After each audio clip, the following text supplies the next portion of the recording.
నమస్తే, welcome to story board.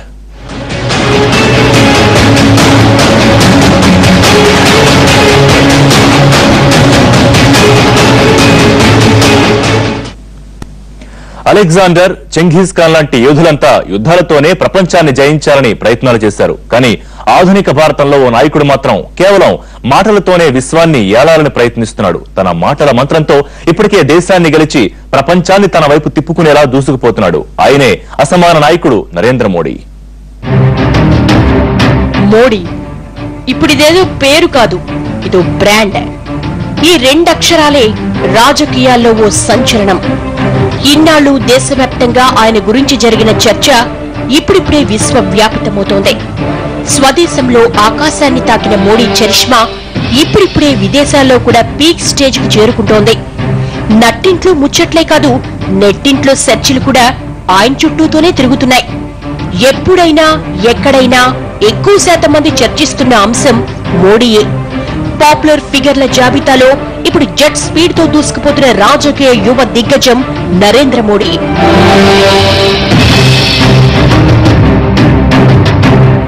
దేశ రాజకీయాల్లోనే కాదు, ప్రపంచవ్యాప్తంగా ఫాలోయింగ్ పెంచుకుంటున్నారు భారత ప్రధాని Narendra Modi.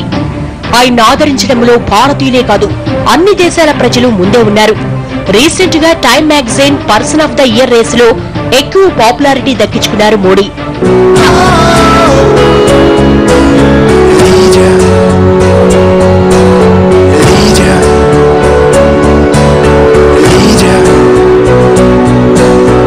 Person of the year కోసం ఆన్లైన్ లో టైం పత్రిక నిర్వహించిన పోల్లో నెటిజన్లు మోడీకే పట్టం కట్టారు. ఈ సర్వేలో 50 లక్షల మంది పాల్గొనగా వారిలో 16% మంది, అంటే దాదాపు 8 లక్షల మందికి పైగా మోడీనే పర్సన్ ఆఫ్ ద ఇయర్ అని తమ అభిప్రాయాన్ని వెల్లడించారు. మోడీ తర్వాత ఫెర్గూసన్ ఆందోళనకారులకు 9% ఓట్లు పడ్డాయి. ఇక తరువాతి స్థానాల్లో హాంకాంగ్ నిరసనకారుల నేత జాషువా వాంగ్, ఆ తరువాతి స్థానంలో నోబెల్ విజేత మలాలా యూసఫ్ జాయ్, 5వ స్థానంలో ఎబోలాకు చికిత్స అందిస్తున్న వైద్యులు ఉన్నారు. మొత్తంగా ప్రజాభిప్రాయంలో మాత్రం మోడీయే టాప్ గా నిలిచారు.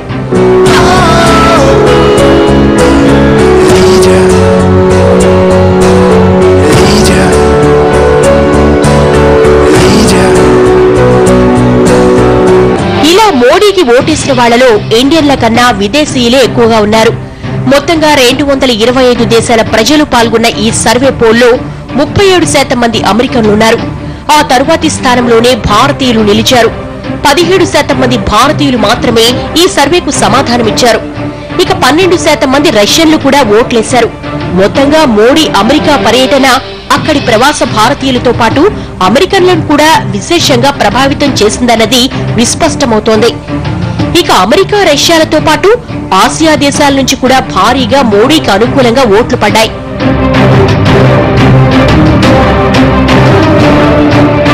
ప్రతి ఏటా ప్రఖ్యాత టైమ్స్ మ్యాగజైన్ ప్రపంచాన్ని ప్రభావితం చేసిన వ్యక్తుల జాబితాను ఆన్లైన్ లో ఉంచి ప్రపంచవ్యాప్తంగా అభిప్రాయాలు సేకరిస్తుంది. అలా వచ్చిన అభిప్రాయాలను క్రోడీకరించి పర్సన్ ఆఫ్ ద ఇయర్ ను ఎంపిక చేస్తుంది. 1927 నుంచి టైమ్ మ్యాగజైన్ ఇలా ప్రకటించుకుంటూ వస్తోంది. అయితే ఆ ఏడాది ఈ లిస్ట్ లో మోడీకి ఎక్కువ మంది అనుకూలంగా ఓట్లేసినా మోడీ మాత్రం ఫైనల్ గా టైటిల్ దక్కించుకోలేకపోయారు. అయినా సరే చివరి వరకు గట్టి పోటీ ఇస్తూ వచ్చిన మోడీ ప్రపంచవ్యాప్తంగా ఎక్కువ మంది మద్దతు కూడగట్టుకున్నారు.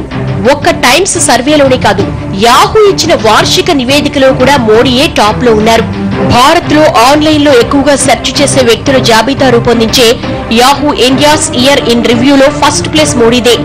అంటే భారతీయుల్లో ఎక్కువ మంది ఆన్లైన్ లో అన్వేషించిన వ్యక్తి మోడీయే అని వెల్లడించింది. దేశంలో పెంచి పెరిగినటువంటి మాధ్యమాలు ఉంటాయి సార్, సోషల్ నెట్వర్కింగ్ అంటారు, వాటన్నిటిలో కూడా ఇవాళ యువత ప్రవేశించింది.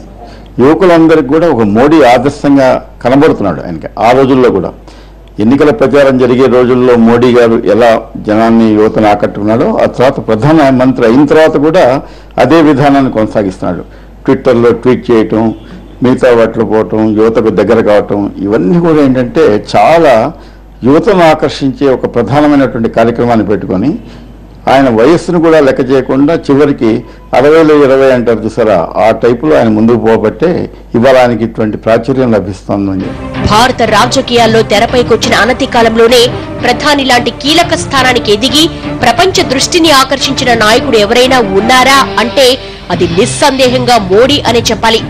ఒక ప్రధానిగా మోడీ తన వాస్తవమైన విధులను పూర్తి స్థాయిలో మొదలు పెట్టకపోయినా ఆయన శ్రీకారం చుట్టిన కార్యక్రమాలకే విశేష స్పందన లభిస్తోంది.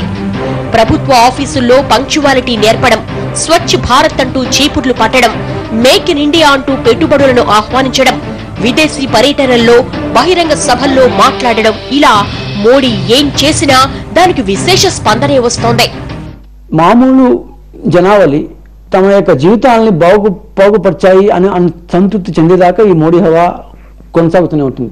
సో మోడీని ఈ రోజు అర్జెంటుగా పైనుంచి కింద దించేయాలి అంటే దించలేము. ఎందుకు సాధ్యం కాదు అంటే మామూలు జనావళి తమ యొక్క ఆశయ సాధనకు ఇతనైతే ఆధారుగా ఉంటాడు అన్న పరిస్థితిని మోడీ సృష్టించగలిగాడు. ఈ మార్పు తమ యొక్క జీవితాలకు కావాల్సిన మార్పు మోడీ అయితే తెస్తాడు అన్న యొక్క సిచ్యువేషన్ని మోడీ క్రియేట్ చేసుకోగలిగాడు. ఎప్పుడైతే మామూలు జనావళి తమ యొక్క మార్పుని మోడీ తేలేడు అనే స్థితికి వస్తారో అప్పుడే మోడీ హవా తగ్గుతుంది. కానీ అంతదాకా మోడీ యొక్క ఈ రోజు ఆయనకున్న ఇమేజ్ తగ్గే అవకాశం లేదు. వీటన్నిటికీ తోడు సార్వత్రిక ఎన్నికల్లో ఊచకోత కోసిన మోడీ ఇప్పుడు రాష్ట్రాల్లో జరుగుతున్న అసెంబ్లీ ఎన్నికల్లో కూడా తన చరిష్మాతో కమల దళానికి అసెంబ్లీలో అధికారాన్ని కట్టబెడుతున్నారు. ఇప్పటికే ఈ దిశగా మహారాష్ట్ర, హర్యానాలో 2 అడుగులు వేసిన మోడీ మరో 2 అడుగులు వేయడానికి ఓటు వేటు దూరంలోనే ఉన్నారు. ఇలాగే మోడీ దూసుకెళ్తుంటే మోడీ ఉద్ఘాటించిన కాంగ్రెస్ ముక్త భారత్ 2019 కల్లా సాధ్యమయ్యేలాగా ఉంది. ఈ ప్రయత్నంలో ఒక్క కాంగ్రెస్ మాత్రమే కాదు, ఆయా రాష్ట్రాల్లో ప్రాంతీయ పార్టీలు కూడా భూస్థాపితమైపోయే ప్రమాదం లేకపోలేదు. స్టోరీ బోర్డ్ లో షార్ట్ బ్రేక్ తీసుకుందాం.